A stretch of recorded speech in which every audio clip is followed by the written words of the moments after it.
Hotspot Barguna ও কুমিল্লায় বাড়ছে dengue আক্রান্তের সংখ্যা। দেশের বিভিন্ন জেলায় ছড়াচ্ছে করোনা, কিট সংকটে ব্যাহত শনাক্তের কাজ। বন্যার ৮ মাস না পেরোতেই ফের চোখ রাঙাচ্ছে ফেনী সীমান্তের ৩ নদী। কয়েকটি স্থানে ফাটল, পাবোর বিরুদ্ধে দুর্নীতির অভিযোগ। আম বিক্রি বাড়লেও রয়েছে কাঙ্ক্ষিত দাম না পাওয়ার অভিযোগ। নির্দেশনা অমান্য করে ৫২ কেজিতে মন নির্ধারণে হতাশা। এবং রপ্তানি হচ্ছে বরিশালের বিস্কুট, উৎপাদন বাড়াতে গ্যাস সরবরাহের দাবি। বৃষ্টিতে প্রাণ ফেরায় মৌলভীবাজারে মানসম্মত চা উৎপাদনের আশা।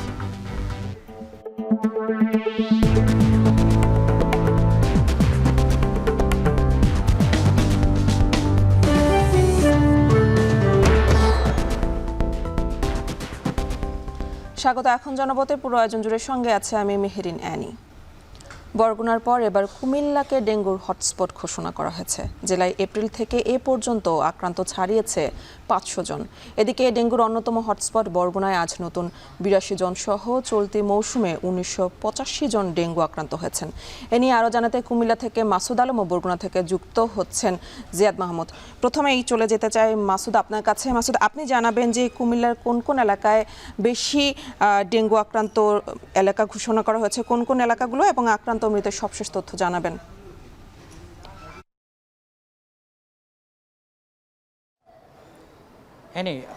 ডেঙ্গুর প্রকোপের কিন্তু এখন একটি মৌসুম চলছে। তবে আমরা দেখেছি জেলার বিভিন্ন উপজেলায় এর প্রকোপ থাকলেও কিন্তু দাউদকান্দি উপজেলায় এর হার কিন্তু সবচেয়ে বেশি।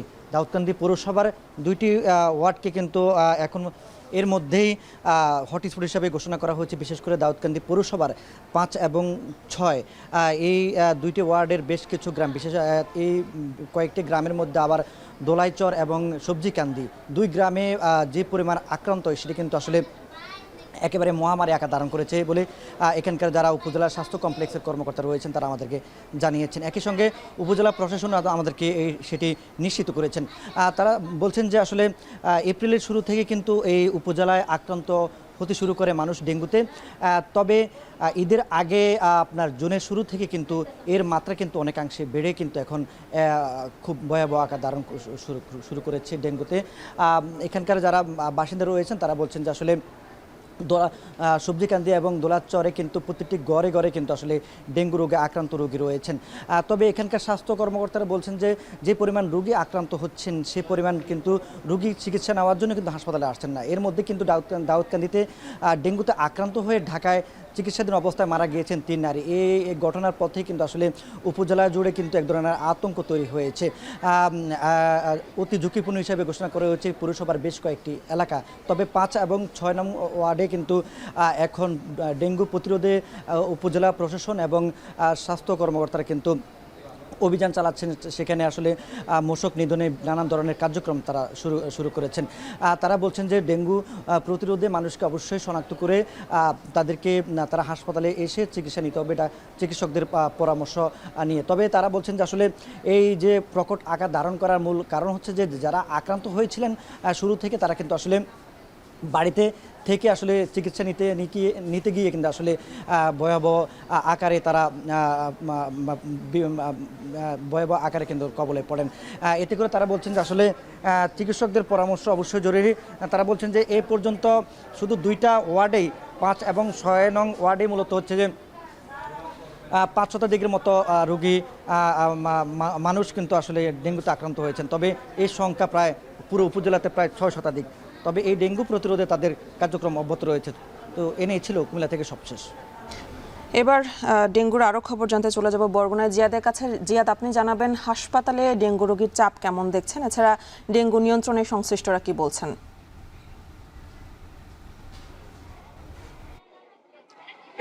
গত ২৪ ঘন্টায় নতুন করে ৮২ জন ডেঙ্গু রোগী শনাক্ত হয়েছে জেলা বরগুনায়। এ নিয়ে বছরে মোট আক্রান্ত সংখ্যা ১,৯৮৫ জন। সরকারি হিসেবে মৃত্যুর সংখ্যা ৫ জন হলেও বেসরকারি হিসেবে এই মৃত্যুর সংখ্যা কিন্তু ১০ জনের বেশি। গতকাল বিকেলে একজন কৃষকের মৃত্যু হয়েছে। একই সাথে আপনাকে জানিয়ে রাখি, গতকাল সন্ধ্যার পর বরিশাল নেয়ার পথে একজন আনসার সদস্য যিনি, তারও মৃত্যু হয়েছে বলে আমরা জানতে পেরেছি।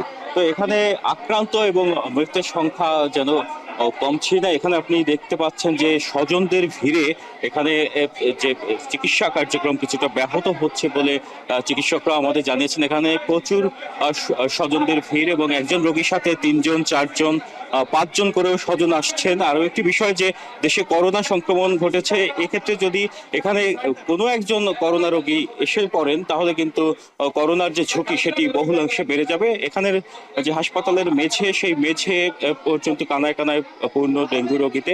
তো এখানকার হাসপাতাল কর্তৃপক্ষ তারা চাচ্ছেন, যদিও সব ধরনের পরীক্ষা না হওয়ার, পরীক্ষা নিরীক্ষার ক্ষেত্রে অনেক পরীক্ষা না হওয়ার কিন্তু অভিযোগ রয়েছে।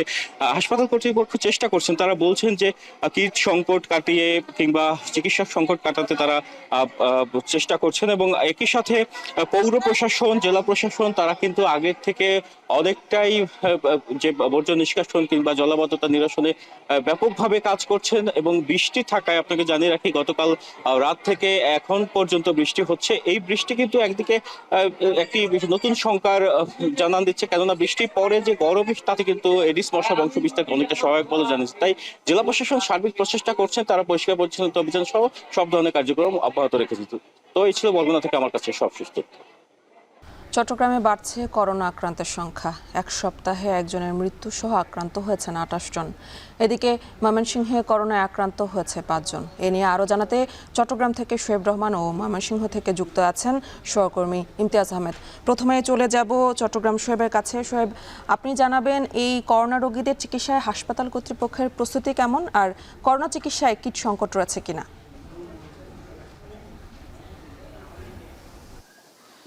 চট্টগ্রামে করোনার সংক্রমণ বাড়ার পরপরই কিন্তু প্রশাসনের পক্ষ থেকে ব্যবস্থা নেওয়া শুরু হয়েছে এবং আমরা যে হাসপাতালটিতে দাঁড়িয়ে রয়েছি, চট্টগ্রাম জেনারেল হাসপাতাল, এটিকে পূর্বের মতোই করোনার জন্য ডেডিকেটেড বা বিশেষায়িত হাসপাতাল হিসেবে ঘোষণা করা হয়েছে। এবং আমার পেছনেই যে ওয়ার্ড রয়েছে সেখানে কিন্তু করোনার জন্য একটি বিশেষ ওয়ার্ড করা হয়েছে, 15 শয্যা বিশিষ্ট করোনা ওয়ার্ড, এবং সেই সাথে 5টি আইসিইউর ব্যবস্থা করা হয়েছে। সেখানে কিন্তু এর মধ্যে 3 জন করোনা আক্রান্ত রোগী তারা চিকিৎসা নিচ্ছেন। এবং এর পাশাপাশি যদি সংক্রমণ আরও বাড়ে, সেক্ষেত্রে চট্টগ্রাম মেডিকেল কলেজ হাসপাতালে 50 বেডের একটি করোনা ইউনিট প্রস্তুত করার জন্য ব্যবস্থা নিয়েছে মেডিকেল কর্তৃপক্ষ। এবং এর বাইরে চট্টগ্রাম সিটি কর্পোরেশনের মেমন হাসপাতালকেও করোনার জন্য প্রস্তুতির কথা জানিয়েছে চট্টগ্রাম সিটি কর্পোরেশনের মেয়র। এবং এর বাইরে চট্টগ্রাম বিশ্ববিদ্যালয়, চট্টগ্রাম ভেটেরিনারি বিশ্ববিদ্যালয়, চট্টগ্রাম মেডিকেল কলেজ এবং বিআইটিআইডি, এই 4টি সেন্টারে কিন্তু চট্টগ্রামের যে আরটিপিসিআর টেস্ট, সেই আরটিপিসিআর টেস্টের ব্যবস্থা করা হয়েছে। এবং এখন পর্যন্ত আমরা যেটি দেখছি যে বেসরকারি পর্যায়ে পরীক্ষার সংখ্যাটা বেশি। এই সকল হাসপাতালগুলোতে বা এই সকল কেন্দ্রগুলোতে এখনও কিন্তু আরটিপিসিআর সেভাবে শুরু হয়নি। এবং চিকিৎসক এবং নার্সদেরকে, চিকিৎসক এবং প্রশাসনের কর্মকর্তাদের সহ একটি বৈঠকও হয়েছে এর মধ্যে। সেখানে জানানো হয়েছে চট্টগ্রামে চিকিৎসকের কিছুটা সংকট রয়েছে, কারণ আইসিইউ এবং সেই সাথে হাই ফ্লো নেজাল ক্যানুলা এবং অক্সিজেন, এই সকল কিছু মিলিয়েই কিন্তু করোনার জটিল রোগীদের চিকিৎসা করা হয় এবং সেগুলোতে এক্সপার্ট চিকিৎসকের প্রয়োজন হয়। করোনা যখন 19 সালে শুরু হয় তখন কিন্তু অনেক চিকিৎসককে বিভিন্ন জায়গা থেকে এনে চট্টগ্রাম মেডিকেল কলেজ হাসপাতাল, চট্টগ্রাম জেনারেল হাসপাতালে তাদেরকে নিয়োগ বা পদায়ন করা হয়েছিল। কিন্তু সংক্রমণ কমার পরে তাদেরকে কিন্তু আবারও স্ব ক্ষেত্রে কিংবা বিভিন্ন জায়গায় প্রয়োজন অনুযায়ী পদায়ন করা হয়। প্রশাসন বলছে প্রয়োজন পড়লে সেই সকল অভিজ্ঞ চিকিৎসকদেরকে আবারও এই যে করোনার জন্য 3টি ডেডিকেটেড হাসপাতালের কথা বলা হচ্ছে, সেই হাসপাতালগুলোতে নিয়ে আসার জন্য কিন্তু এরই মধ্যে উদ্যোগ গ্রহণ করা হয়েছে। এবং ভ্যাকসিন রয়েছে প্রায় 80,000, যেটি কিন্তু খুব সাম্প্রতিক সময়ে যেই চট্টগ্রাম সিভিল সার্জনের পক্ষ থেকে জানানো হয়েছে, খুব সাম্প্রতিক সময়ে এই সকল ভ্যাকসিন মজুত করা হয়েছে এবং এই সকল ভ্যাকসিনের বেশ কিছু অংশ কিন্তু এরই মধ্যে উপজেলা পর্যায়েও সরবরাহ করা হয়েছে। কারণ আপনি জেনে থাকবেন যে 28 জন সংক্রমণের কথা আপনি বলছিলেন, তার মধ্যে 23 জন কিন্তু মহানগরীতে আক্রান্ত হয়েছেন এবং 5 জন তারা বিভিন্ন উপজেলায় আক্রান্ত হয়েছেন। এর মধ্যে চট্টগ্রামের মিরসরাইতে গতকাল একজন মৃত্যুবরণ করেছেন বলে আমরা জানতে পেরেছি এবং তিনি মূলত কিডনি সহ নানান জটিলতায় ভুগছিলেন এবং পরবর্তীতে শারীরিক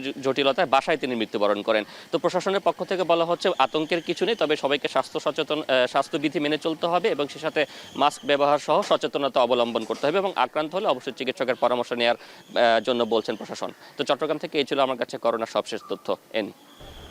করোনার আরও খবর জানতে এবার চলে যাবে ময়মনসিংহ ইমতিয়াজের কাছে। ইমতিয়াজ, আপনার কাছে আমার একই প্রশ্ন যে করোনা পরীক্ষায় কিটের কোনো সংকট রয়েছে কিনা আর করোনা মোকাবেলায় হাসপাতাল কর্তৃপক্ষ কোনো উদ্যোগ নিয়েছে কিনা জানাবেন।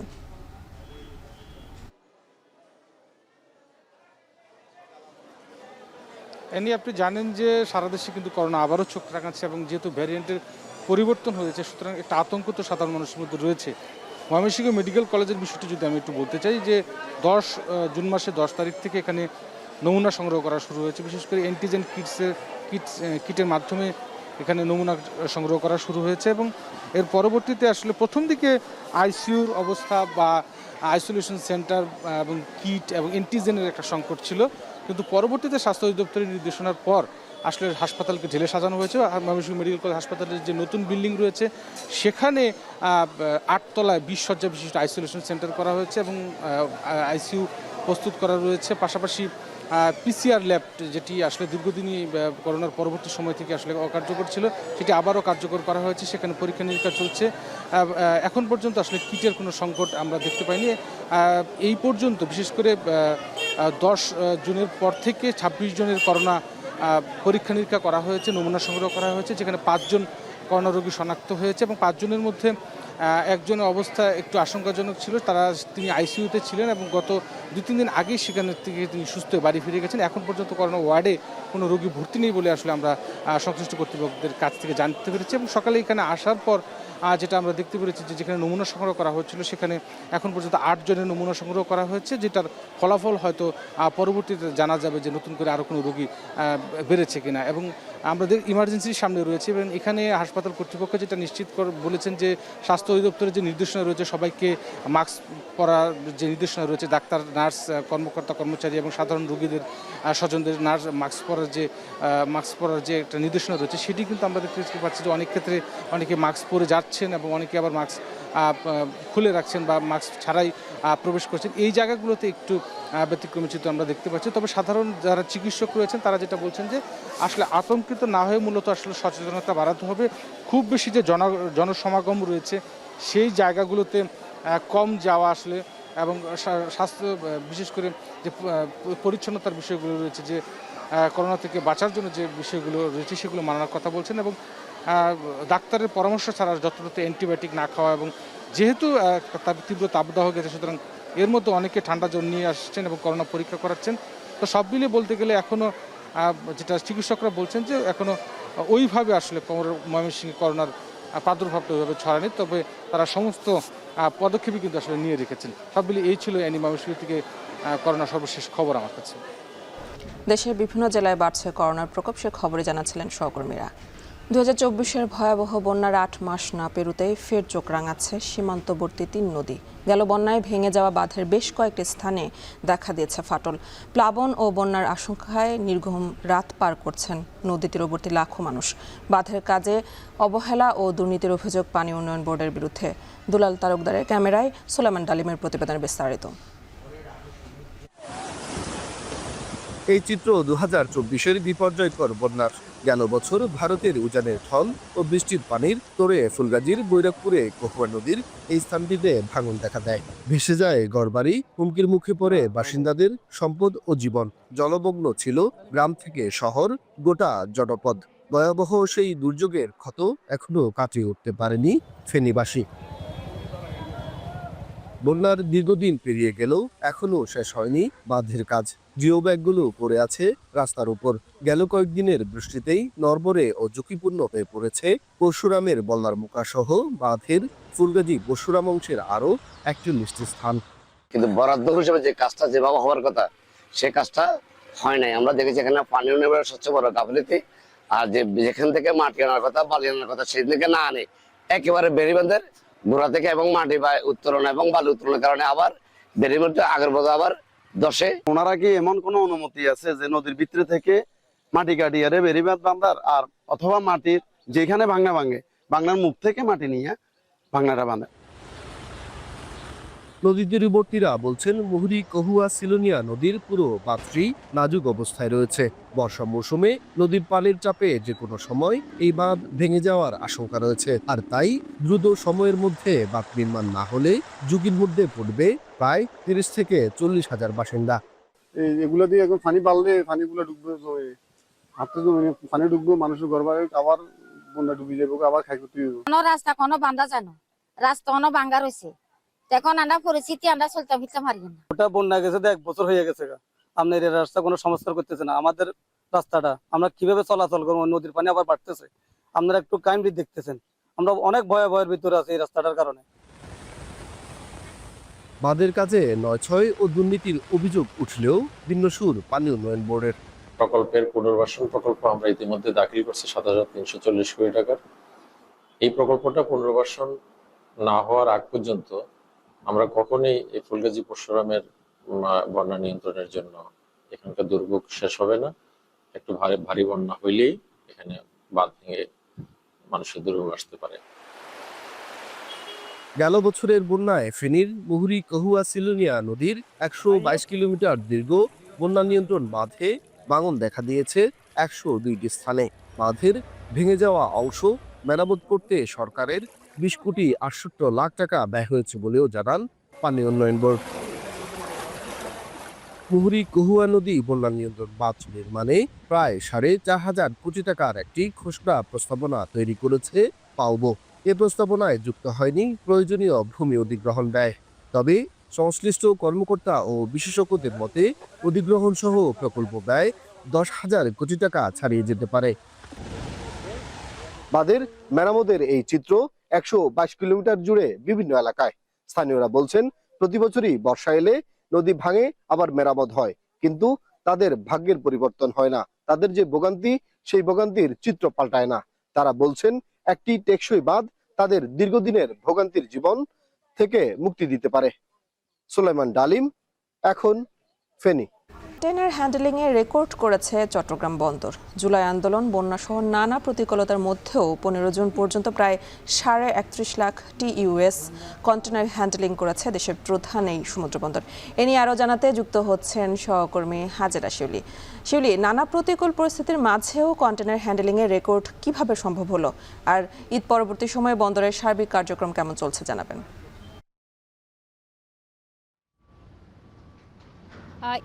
এই বছরটি ছিল আসলে অনেক বড় চ্যালেঞ্জের বছর ছিল বন্দরের জন্য, যেহেতু জুলাই আন্দোলনের সময় বেশ কিছুদিন ইন্টারনেট শাটডাউন ছিল এবং কারফিউর কারণে কিন্তু মহাসড়কে যানবাহন চলাচল বন্ধ ছিল। তাই আমদানি রপ্তানি বাণিজ্য তখন কিছুটা স্থবিরতা দেখা দেয়। এর বাইরেও কিন্তু কাস্টমসে কর্মবিরতি, বন্যা সব বিভিন্ন ধরনের পরিস্থিতির মধ্যেও কিন্তু বন্দর তাদের মনিটরিং কার্যক্রম খুবই জোরালোভাবে করেছে এবং একই সাথে বিভিন্ন সংস্থা যারা আসলে আমদানি রপ্তানি বাণিজ্যের সাথে যুক্ত তাদেরও সার্বিক সহযোগিতা ছিল। এক্ষেত্রে কাস্টমসেরও অনেক বেশি তৎপরতা ছিল, যেহেতু বন্দরে যখন পণ্য ডেলিভারি কমে যায় তখন কিন্তু বন্দরে স্পেস সংকট দেখা যায়, যেহেতু জাহাজ থেকে প্রতিদিনই প্রায় ৮ থেকে ৯ হাজার কন্টেনার ওঠানামা করে এবং এক্ষেত্রে আমদানি কন্টেনারও যেমন ডেলিভারি থাকে, তেমনি রপ্তানি কন্টেনারও কিন্তু বিভিন্ন ডিপো থেকে বন্দরে পাঠানো হয় শিপমেন্টের জন্য, রফতানির জন্য। তো সেক্ষেত্রে যখন অপারেশনাল কার্যক্রম ব্যাহত হয় তখন কিন্তু সার্বিক বন্দরের কার্যক্রমের উপর চাপ পড়ে এবং স্পেস সংকটের কারণে কিন্তু সব কার্যক্রমে ধীরগতি দেখা যায়। তো এই ক্ষেত্রে নিলাম কার্যক্রম দ্রুতগতির করা বা অল্প সময়ের পচনশীল পণ্যগুলো দ্রুত নিলাম করা এবং যেসব কন্টেনার দীর্ঘদিন ধরে বন্দরে পড়েছিল সেগুলো দ্রুত নিলামের আয়োজন করা এবং ডেঞ্জারাস কার্গোগুলো বন্দর থেকে সরিয়ে নেওয়া, বন্দরে যে অটোমেশনের সুবিধা আছে সেটিকে আরও বেশি কার্যকর করা এবং গেট পাস চালু সহ বন্দরের সার্বিক অবকাঠামো উন্নয়ন এবং যন্ত্রপাতি সংযোজন সব কিছু মিলিয়ে আসলে এবং বন্দর সর্বস্তরের কর্মচারীদের আন্তরিকতা সহ সংশ্লিষ্ট সংস্থাগুলোর সার্বিক সহযোগিতার ফলে সাফল্য অর্জন সম্ভব হয়েছে বলে মনে করে। তবে ঈদের সময়টাতে কিন্তু বন্দরকে আরও বেশি একটু কঠিন পরিস্থিতিতে পড়তে হয়, বিশেষ করে এই সময়টাতে ডেলিভারি কমে যায়, যেহেতু ব্যাংক বন্ধ থাকে এবং আমদানি রপ্তানি বাণিজ্যের সাথে যুক্ত যেসব প্রতিষ্ঠানগুলো আছে, C&F agent, freight forwarder, shipping agent, তাদের সবারই কিন্তু এই ক্ষেত্রে বিভিন্ন ধাপে ধাপে সম্পৃক্ততা থাকে। তাই এইসব প্রতিষ্ঠানের কর্মীদের ছুটিতে থাকার কারণে কিন্তু আমদানিকারকরা পণ্য ডেলিভারি নেয়নি এবং বেশ কন্টেনার জট কিন্তু এখনও রয়ে আছে এবং বর্তমানে আজকেও প্রায় ৪৪,০০০ TEUs কন্টেনার আছে বন্দরে এবং বন্দরে কন্টেনার জট জমে গেলে কিন্তু জাহাজ থেকে পণ্য ওঠানামা কাজটি ধীরগতি হয়ে যায় এবং বন্দরের সার্বিক যে অপারেশনাল কার্যক্রম সেটাতে একটি বিরূপ প্রভাব পড়ে। তবে এই যে পরিস্থিতি এটা কাটিয়ে উঠতে কিন্তু দীর্ঘদিন ধরে প্রায় গত ২-২.৫ মাস ধরে চট্টগ্রাম বন্দর ৪ দিনের বেশি ফ্রি টাইম যারা বন্দরে কন্টেনার রাখবেন তাদের জন্য কিন্তু ৪ গুণ হারে জরিমানা আরোপ করছে। তো এ নিয়ে এই ছিল আমার কাছে এখনকার মতো চট্টগ্রাম বন্দরের সার্বিক সাফল্য এবং সার্বিক কার্যক্রমের সবশেষ। কন্টেইনার হ্যান্ডেলিংয়ে রেকর্ড করেছে চট্টগ্রাম বন্দর, সে খবরে জানাচ্ছিলেন সহকর্মী হাজেরা শিউলি। ভারতীয় পণ্যের চাহিদা কমায় হিলি স্থলবন্দরে কমেছে আমদানি। এতে রাজস্ব কমার পাশাপাশি মানবেতর জীবনযাপন করছে বন্দর সংশ্লিষ্ট কয়েক হাজার পরিবার। এ নিয়ে আরও জানাতে হিলি স্থলবন্দর থেকে যুক্ত হচ্ছেন সহকর্মী সোহেল রানা। সোহেল, আমদানি কমায় রাজস্ব আয় কতটা কমেছে, আর বন্দর সংশ্লিষ্ট শ্রমিক ব্যবসায়ীরা এখন কি করছেন জানাবেন।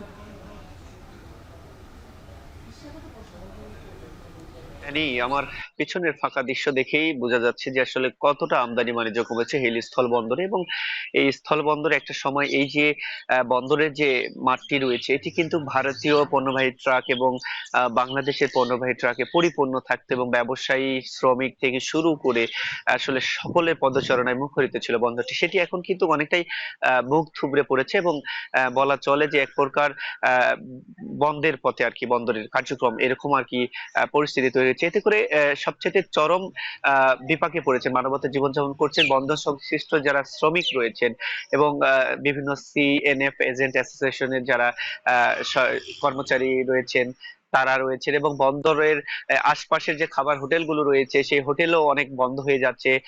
এই ব্যবসা বাণিজ্যের গতিটি কমে যাবার কারণে আসলে অনেকগুলো পরিবার মানবতার জীবনযাপন করছেন। এছাড়াও রাজস্ব আয়ের যে প্রভাবটি, যে রাজস্ব লক্ষ্যমাত্রা বেঁধে দেওয়া আছে এনবিআর থেকে, সেখানেও কিন্তু আমরা দেখেছি যে গত মাস পর্যন্ত লক্ষ্যমাত্রাতে অনেকটাই কম অর্জন করেছে কাস্টমস কর্তৃপক্ষ। সেটি আমরা এই মাসের শেষ নাগাদ বলতে পারবো আসলে কি পরিমাণ রাজস্ব কমেছে এই বন্দরে এবং কি পরিমাণ লক্ষ্যমাত্রা ছিল, সেটি আমরা এই বছরের এই মাসের শেষ নাগাদ আমরা সেটি আপনাদেরকে জানাতে পারবো। এখন পর্যন্ত যেটি বলা চলে যে আগে যেখানে 250 থেকে 300টি পণ্যবাহী ট্রাক ভারত থেকে প্রবেশ করতো, সেখানে এখন প্রবেশ করছে মাত্র 25 থেকে 30টি ট্রাক, যা দিয়ে কিন্তু বন্দরের কার্যক্রম চালাতেও কিন্তু বন্দর কর্তৃপক্ষ অনেকটাই হিমশিম খাচ্ছে। আমি ব্যবসায়ীদের সাথে কথা বলেছিলাম যে আসলে আমদানি পরিমাণটা কেন এত কমেছে। তারা যেটি বলছেন মূলত ভারতীয় বেশ কিছু পণ্যের চাহিদা বাংলাদেশে নেই। এছাড়া বাংলাদেশের যে অভ্যন্তরে চাল আমদানিতে একটা বাধা রয়েছে এবং পেঁয়াজ আমদানিতে, যার কারণে চাল এবং পেঁয়াজ আমদানি দুটি বন্ধ রয়েছে এই বন্দর দিয়ে, ফলে সেখানে পণ্যবাহী ট্রাকের সংখ্যা কমেছে। এছাড়া এই বন্দরের চিটা গুড় আমদানি হতো সেটি বন্ধ রয়েছে, এবং পাথরের যে আমদানি সেটিও অনেকটাই কমেছে, যার কারণে বড় ধরনের একটা প্রভাব বন্দরের সবকিছুতেই পড়েছে। তো এই ছিল আমার কাছে হিল স্থল বন্দর থেকে সর্বশেষ পরিস্থিতি।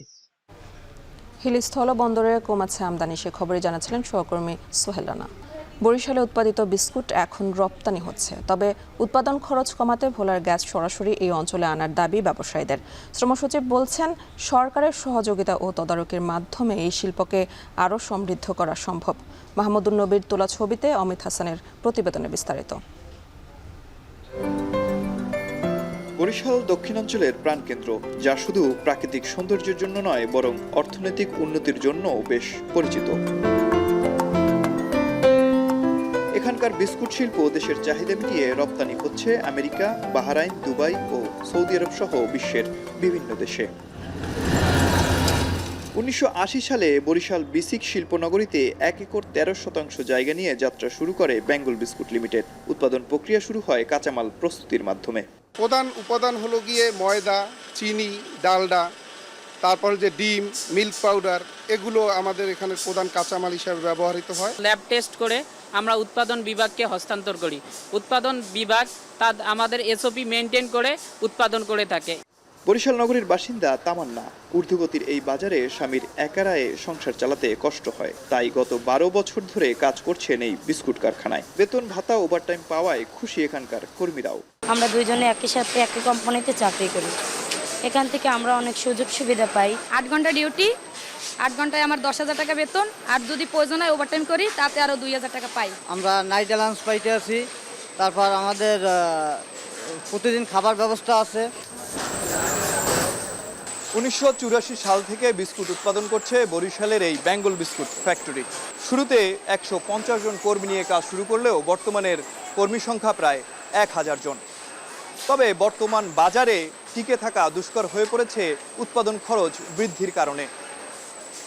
ভোলার গ্যাস বরিশালে সরবরাহ হলে এর উৎপাদন খরচ যেভাবে কমবে সেই সাথে বাড়বে কর্মসংস্থান, এমনটাই মনে করছেন সংশ্লিষ্টরা।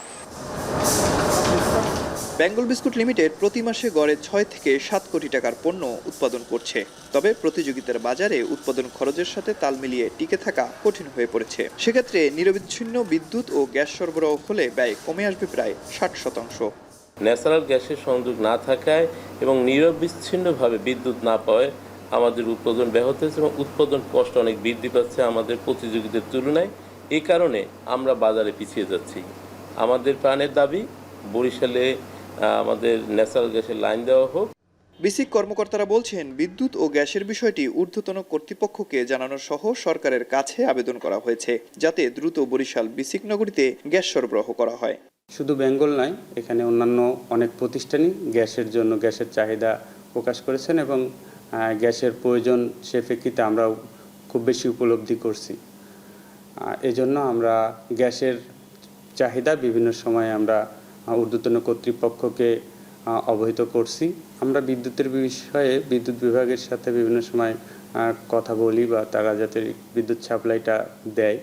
গত ২০ বছর আগে বেকারি বিস্কুটের প্রচলন থাকলেও বর্তমানে এই বিস্কুট শিল্প অনেক বড় হয়েছে। বাংলাদেশের যেসব বিস্কুট রয়েছে তার মধ্যে ৯৫% বিস্কুট দেশেই উৎপাদন হচ্ছে, ফলে দেশে প্রচুর পরিমাণ বৈদেশিক মুদ্রা আয়ও হচ্ছে। আমরা যেটুকু বিস্কিট ইম্পোর্ট করে যে আমার ডলারটা খরচ হয়, তার থেকে কিন্তু আমরা এক্সপোর্ট করে আরও বেশি ডলার আর্ন করছি। আমাদের ওই জায়গাটাই ফোকাস। একটা হলো দেশীয় আমাদের চাহিদা এরা মিটাবে, প্লাস আমরা আমাদের এক্সপোর্ট মার্কেটটা এক্সপ্যান্ড করব। Bengal biscuit limited candy, biscuit ও পাউডার ড্রিঙ্ক সহ প্রায় ২৮টি পণ্য উৎপাদন করে থাকে। যদি ভোলার গ্যাস সরাসরি এই অঞ্চলে আনা যায় তাহলে বরিশালের অর্থনৈতিক সম্ভাবনা আরও বিস্তৃত হবে বলে মনে করেন বিশেষজ্ঞরা। অমিত হাসান, এখন বরিশাল। কয়েকদিনের বৃষ্টিতে প্রাণ ফিরেছে মৌলভীবাজারের চায়ের রাজ্যে। দীর্ঘদিনের খরা ও পানির অভাবে মৃতপ্রায় গাছগুলো আবারও ছেয়ে গেছে সবুজে। চাহিদা মতো পাতা তুলতে পারায় খুশি শ্রমিকরাও। আবহাওয়া অনুকূলে থাকলে ভালো মানের চা উৎপাদনের আশা সংশ্লিষ্টদের। আরও জানাচ্ছেন এম এ হামিদ। চায়ের রাজ্য মৌলভীবাজার। দীর্ঘদিনের খরার পর কয়েকদিনের বৃষ্টি যেন ঝরেছে আশীর্বাদ হিসেবে। আবার সবুজে ছেয়েছে পুরো চা বাগান, প্রাণ ফিরেছে মৃতপ্রায় গাছগুলোতে।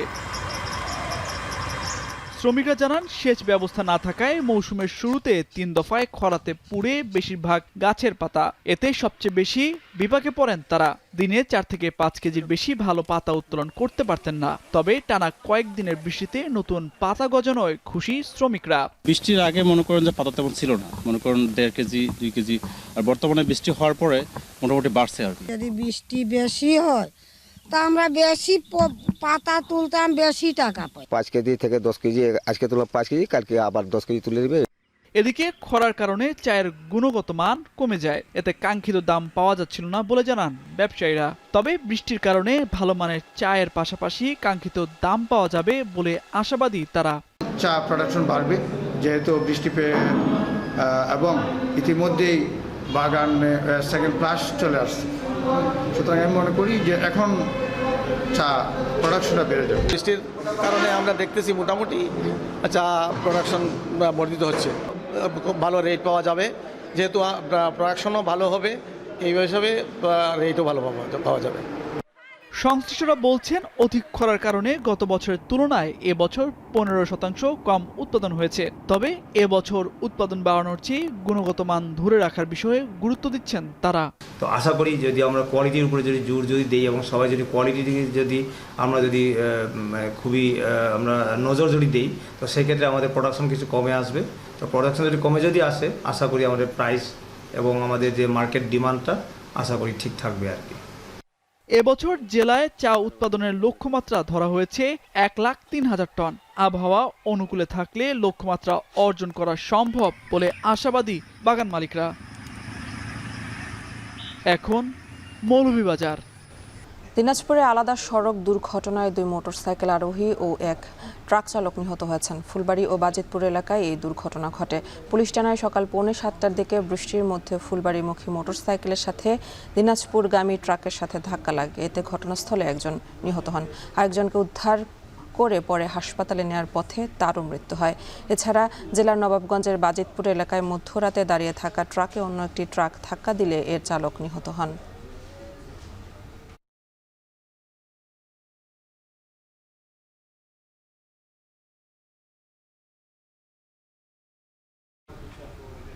হবিগঞ্জে চলন্ত বাসে কলেজ ছাত্রীকে ধর্ষণে অভিযুক্ত হেলপার লিটন মিয়াকে গ্রেফতার করেছে র্যাব। রাত 12টার দিকে সিলেটের জালালপুর থেকে তাকে গ্রেফতার করে র্যাব 9-এর পক্ষ থেকে জানানো হয় সদর কোম্পানি ও শায়েস্তাগঞ্জ ক্যাম্প যৌথভাবে অভিযান চালিয়ে তাকে গ্রেফতার করে। এরপর তাকে হবিগঞ্জের নবীগঞ্জ থানায় হস্তান্তর করা হয়। এ ঘটনায় আরেক অভিযুক্ত মাই এন্টারপ্রাইজ বাসের চালক সাব্বিরকে ঘটনার পরপরই স্থানীয় জনতা হাতে নাতে আটক করে সেনাবাহিনীর কাছে সোপর্দ করে। এর আগে গেল রোববার রাতে নবীগঞ্জ শেরপুর আঞ্চলিক সড়কে চালক ও তার সহকারীর বিরুদ্ধে চলন্ত বাসে কলেজ ছাত্রীকে ধর্ষণের অভিযোগ ওঠে। পরদিন সকালে ভুক্তভোগী কলেজ ছাত্রী নবীগঞ্জ থানায় মামলা করেন।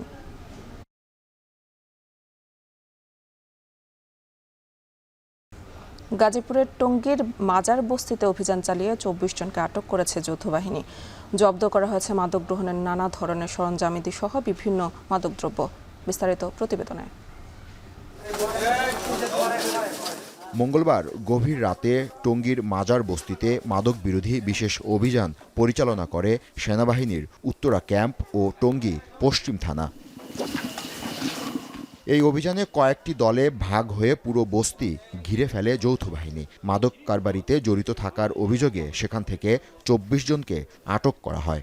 আমি মাদক সেবন করি, তো আমার মনে করেন বাসা থেকে চলে আসছি, খেতে মন চাইছে, তো এই জায়গায় আসলে ইনস্ট্যান্ট পাওয়া যায়, তো ইনস্ট্যান্ট পাওয়া যাওয়ার কারণে এই জায়গায় আমি সরাসরি আসছি। অভিযানে মাদক সেবনের সরঞ্জাম সহ বিভিন্ন ধরনের মাদকদ্রব্য জব্দ করা হয়। উত্তরা আর্মি ক্যাম্পের সদস্য এবং আমাদের গাজীপুর মেট্রোপলিটনের টঙ্গী পশ্চিম থানার পুলিশ আমরা এই মাজার বস্তিতে যৌথ অভিযান পরিচালনা করি। তাতে আমরা টোটাল 24 জনকে গ্রেপ্তার করতে সক্ষম হয়েছি এবং তাদের নিকট থেকে দেখতে পাচ্ছেন মাদকদ্রব্য এবং সেবন করার যেগুলো যন্ত্রপাতি সেগুলো আমরা সেখান থেকে উদ্ধার করতে পেরেছি। যৌথ বাহিনী জানায় নিয়মিতভাবেই মাদক বিরোধী এমন অভিযান পরিচালনা অব্যাহত থাকবে। জাবেদ আব্দুল্লাহ, এখন, ঢাকা। কুষ্টিয়ার সরকারি কলেজের রসায়ন বিভাগে মাস্টার্স পরীক্ষায় ফেল করেছেন সব শিক্ষার্থী। তবে কলেজ কর্তৃপক্ষ বলছেন সার্ভার জটিলতা ও কিছু প্রযুক্তিগত ত্রুটির কারণে এমন ঘটনা। আর শিক্ষার্থীদের অভিযোগ বিভাগীয় প্রধান ও দায়িত্বপ্রাপ্ত শিক্ষকদের অবহেলা আর উদাসীনতায় ফল বিপর্যয়ের কারণ। মেজবাউদ্দিন পলাশের তথ্য ও ছবিতে বিস্তারিত। চলতি বছরের 17 জানুয়ারি দেশব্যাপী একযোগে জাতীয় বিশ্ববিদ্যালয়ের অধীনে দেশের সব কলেজের 2021-22 শিক্ষাবর্ষের মাস্টার্সের চূড়ান্ত পরীক্ষা অনুষ্ঠিত হয়। এরপর 18, 19, 20 ও 21 তারিখে হয় মৌখিক পরীক্ষা। পরে গত 4 জুন প্রকাশিত হয় পরীক্ষার ফলাফল। তখন কুষ্টিয়া সরকারি কলেজের রসায়ন বিভাগের পরীক্ষা দেয়া 90 শিক্ষার্থী জানতে পারেন তারা সবাই ফেল করেছেন। ফলাফল প্রকাশের পর থেকেই হতাশা আর ক্ষোভে ভেঙে পড়েছেন শিক্ষার্থীরা। শুরু হয় আলোচনা সমালোচনা। তারা বলছেন বিভাগীয় প্রধান ও দায়িত্বপ্রাপ্ত শিক্ষকদের অবহেলা আর উদাসীনতাই এই ফলাফল বিপর্যয়ের কারণ। শিক্ষার্থীদের জীবন নিয়ে অসচেতনতার জন্য তদন্তের মাধ্যমে ব্যবস্থা নেয়ার দাবি তাদের। আমাদের কলেজের মধ্যে একটা প্রতিষ্ঠানে আমাদের শিক্ষকরা তারা যে ধরনের একটা গাফিলতি করেছে, আমি এটার জন্য অবশ্যই হতাশা বোধ করতেছি। এটা তো স্টুডেন্টদের একটা জীবনের ব্যাপার, এটা লাইফের ব্যাপার। এমনিতে এখন বেকারত্বের হার বেশি, তারপর তাদের বছর নষ্ট হলো। অবহেলাটা এখানে বড় বিষয়। এত একটা বিষয় যে ছাত্রদের জীবন নিয়ে একটা বিষয় থাকে, সারা সে বিষয় নিয়ে অবহেলা করেছে, এটা সবচেয়ে একটা হৃদয় বিদারক বিষয়। এই ঘটনাকে শিক্ষা ব্যবস্থার ব্যর্থতা বলে উল্লেখ করেছেন সচেতন মহল। এত বড় একটা সরকারি কলেজ, সেখানে কেমিস্ট্রি একটা বড় ডিপার্টমেন্ট, সেই ডিপার্টমেন্টের স্যারদের বা ডিপার্টমেন্ট হেড যারা আছে তাদের ভুলের কারণে এতগুলো ছেলেমেয়ে তারা একটা অনিশ্চয়তার ভিতরে আছে। সুষ্ঠু সমাধান হয় এবং ছেলেপেলেগুলোর যেন রেজাল্টটা স্বাভাবিকভাবে যেন চলে আসে। কলেজ কর্তৃপক্ষ বলছে সার্ভার জটিলতা এবং প্রযুক্তিগত ত্রুটির কারণে মৌখিক পরীক্ষার ফলাফল কলেজ কর্তৃপক্ষ জাতীয় বিশ্ববিদ্যালয়ে না পাঠানোর কারণে এই ঘটনা ঘটেছে। দ্রুত সমস্যার সমাধান ও দোষীদের শাস্তির আওতায় আনার দাবি তাদের। ভর্তি কমিটি থাকার কারণে আমি ওইদিকে ব্যস্ত ছিলাম, এদিকে জুনিয়র যে সহকর্মীর দায়িত্ব ছিল সে অনলাইনে সাবমিট করেছে, কিন্তু ওটা সাবমিট হয়নি। নাম্বারটা সাবমিট না হওয়ার কারণে এই রেজাল্ট বিপর্যয় হয়েছে। পরবর্তীকালে আমরা ওইটা হার্ড কপি সহ আমাদের ওই জুনিয়র সহকর্মীতে পরীক্ষা নিয়ন্ত্রকের দপ্তরে পাঠিয়েছি। সচেতন মহল বলছে কর্তৃপক্ষ কত দ্রুত এই সংকট সমাধানে কার্যকর পদক্ষেপ নেয় এটি এখন দেখার বিষয়। এখন কুষ্টিয়া। ক্রেতা বিক্রেতার হাক ডাকে জমে উঠতে শুরু করেছে দেশের অন্যতম বৃহৎ নওগাঁর সাপাহারের আমের আড়ত। প্রতিদিন বেচাকেনা হচ্ছে 8 থেকে 10 কোটি টাকা। তবে চাষিদের অভিযোগ, পাইকার কম থাকা এবং তীব্র গরমে দ্রুত পরিপক্ক হওয়ায় এবার দাম তুলনামূলক কম। এছাড়াও প্রশাসনের নির্দেশনা অমান্য করে সিন্ডিকেটের মাধ্যমে ব্যবসায়ীরা 50 থেকে 52 কেজিতে মন নির্ধারণ করায় হতাশ আম চাষিরা। নওগাঁ থেকে আব্বাস আলীর পাঠানো তথ্য ও ছবিতে বিস্তারিত। নওগাঁর সাপাহার 0 পয়েন্ট থেকে গোডাউনপাড়া মোড় পর্যন্ত প্রায় 2 কিলোমিটার এলাকায় সড়কের দুপাশে সারি সারি আমের আড়ত। মিলছে নাকফজলি, আম্রপালি, ক্ষীরসাপাত সহ সুস্বাদু সব জাতের আম।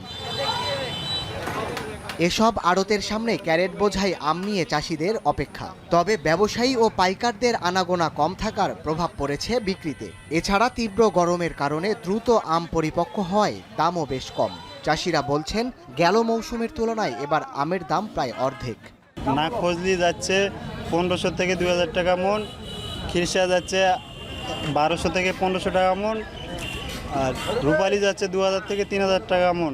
এই আম গেল বছর বেচছে যে আমটা 4000, 4200, 5000, সে আমটা বেচছে এখন 3000, 3100। আমাদের এলাকায় কিন্তু আম কম, সেই হিসেবে আমরা আশা করছিলাম যে আমের দাম বেশি হবে, কিন্তু আমের দাম বেশি হচ্ছে না। শুধু এটাই কারণ, ব্যাপারীরা এই কেজিতে আম কিনতে চাচ্ছে না। একদিকে কাঙ্ক্ষিত দাম না পাওয়া, অন্যদিকে কালার এক্সপার্ট, জর্জ স্যাপ এবং মাইল্ড অন হ্যান্ডস টেকনোলজি সমৃদ্ধ অরিক্স ক্রিস্টাল ওয়াশ আপনার লন্ড্রি এক্সপার্ট। এ নিয়ে অভিযোগ করা হলেও প্রশাসনের পক্ষ থেকে নেওয়া হয়নি কোনো পদক্ষেপ। 50-52 কেজি বা চাপাই থেকে আরও বেশি কেজিতে মন নেওয়া হচ্ছে। আমরা কৃষকরা হিসেবে এটা চাই যে এই সিদ্ধান্ত যদি মাঠ পর্যায়ে বাস্তবায়িত হয়, প্রশাসন যদি হেল্প করে, তাহলে কিন্তু দীর্ঘদিনের যে ট্র্যাডিশন এটা ভেঙে কৃষকরা কিন্তু লাভবান হবে। পার্টিরা নিতে চাচ্ছে না কেজি হিসাবে, তাতে মন হিসাবে নেবে, মন 52 কেজি মন, এভাবে আমাদের কৃষকের পোষাচ্ছে না। আড়তদার ও ব্যবসায়ীরা বলছেন, আমের পর্যাপ্ত সরবরাহের পরও ওজন নিয়ে বিভ্রান্তির কারণে অনেকেই সাপাহারের আমের বাজারে আসছেন না। এতে আম চাষিরা ক্ষতিগ্রস্ত হওয়ার পাশাপাশি প্রভাব পড়ছে স্থানীয় অর্থনীতিতেও। ব্যাপারী না আসার জন্য বর্তমানে সাপাহারে আমের ধস নেমে গেছে, কৃষকেরা হতাশা। হয় সকল বাজারকে একইভাবে চলার যে প্রক্রিয়াটা আছে সেটি করতে হবে, আর না হলে এই ভরা সিজনে এই প্রক্রিয়াটি করতে গিয়ে চাষিদের ক্ষতি না করাটাই ভালো হবে। এদিকে জটিলতা এড়াতে প্রশাসনের পক্ষ থেকে কেজি দরে আম বিক্রি ও ওজনে বেশি নেয়া ঠেকাতে প্রচারণা চালানো হলেও তার সুফল না পাওয়ায় আইনগত ব্যবস্থা নেয়ার আশ্বাস জেলা প্রশাসকের। উপজেলা ভিত্তিক আবার আম চাষি এবং আম ব্যবসায়ীদের সঙ্গে আবার সভা করব। 2-1 দিনের মধ্যে আমরা আবার একটি মিটিং করব। সেখানে আড়তদারদের সঙ্গে যে বোঝাপড়া আছে বা রেট নির্ধারণ করার বিষয় আছে, এবং পাশাপাশি কেজি দরে বিক্রির যে প্রবণতাটা আমরা লক্ষ্য করছি না, সেটিকে কীভাবে প্রতিহত করা যায় আইনগতভাবে, সে বিষয়ে আমরা কাজ করছি। সাপাহারের বিখ্যাত এই আমের বাজারে প্রায় 350টি আড়ত রয়েছে। এর মধ্যে এখন পর্যন্ত বেচাকেনা চলছে 80 থেকে 90টিতে, যেখানে দৈনিক বাণিজ্য হচ্ছে প্রায় 8 থেকে 10 কোটি টাকা। এখন নওগাঁ। এদিকে চাঁপাইনবাবগঞ্জে আমের ন্যায্য দাম পাচ্ছেন না চাষিরা, এতে ক্ষতিগ্রস্ত হচ্ছেন তারা। এ নিয়ে আরও জানাতে পুরাতন আমবাজার থেকে যুক্ত হচ্ছেন সোহান মাহমুদ। সোহান, আমের দাম কমে যাওয়ার কারণ কি, আর এছাড়া এই বিষয় নিয়ে চাষি ও ব্যবসায়ীরা কি বলছেন জানাবেন।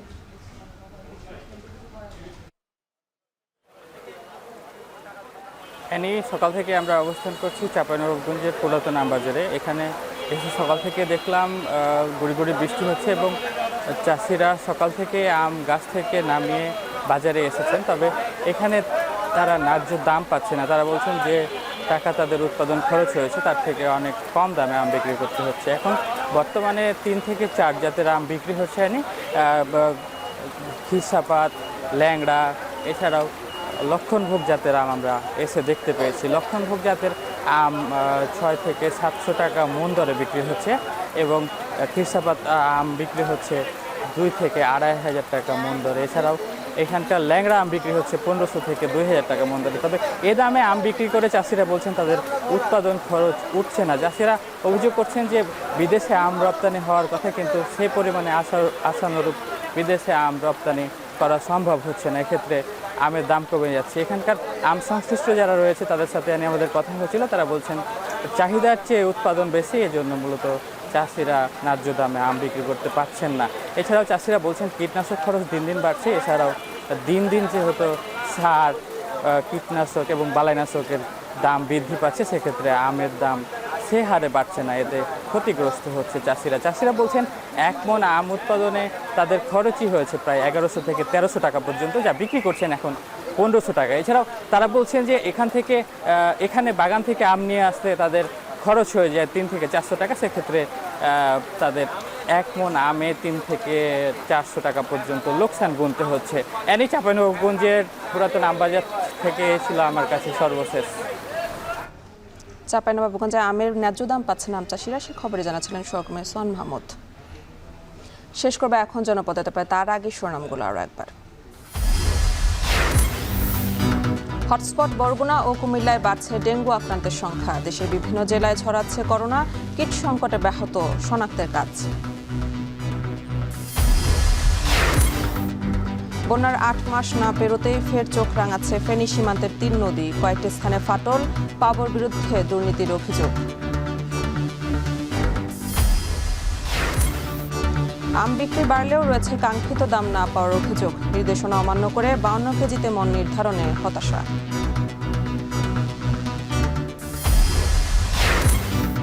এবং রপ্তানি হচ্ছে বরিশালের বিস্কুট, উৎপাদন বাড়াতে গ্যাস সরবরাহের দাবি। বৃষ্টিতে প্রাণ ফেরায় মৌলভীবাজারে মানসম্মত চা উৎপাদনের আশা।